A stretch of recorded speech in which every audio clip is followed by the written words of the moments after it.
في الحديث النبوي الشريف: ما يزال البلاء بالمؤمن والمؤمنة في نفسه وماله وولده حتى يلقى الله وما عليه خطيئة. إلى كل مهموم مسه الضيق والغم: لا تحملوا الأرض فوق رؤوسكم وقد جعلها الله تحت أقدامكم. احسنوا الظن بربكم وتذكروا دوما إن مع العسر يسرا.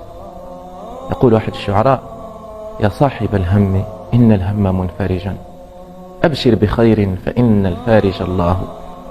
اليأس يقطع أحيانا بصاحبه، لا تيأسن فإن الكافي الله. الله يحدث بعد العسر ميسرة، لا تجزعن فإن القاسم الله.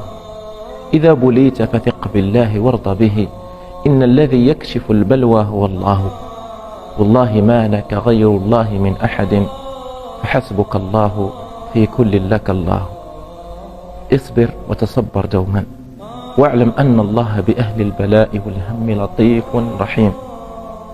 وتعلم هؤلاء الكلمات. كان رسولنا صلى الله عليه وسلم يقول: ما من عبد أصابه هم وحزن فقال: اللهم إني عبدك وابن عبدك وابن أمتك، ناصيتي في يدك، ماض في حكمك، عدل في قضاؤك، سألك بكل اسم هو لك سميت به نفسك وأنزلته في كتابك أو علمته أحدا من خلقك أو استأثرت به في علم الغيب عندك، أن تجعل القرآن العظيم ربيع قلبي ونور صدري وجلاء حزني وذهاب همي، إلا أذهب الله عز وجل همه وأبدله مكان حزنه فرحا.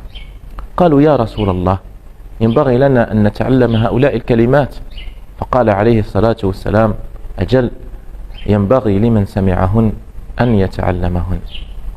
السلام عليكم.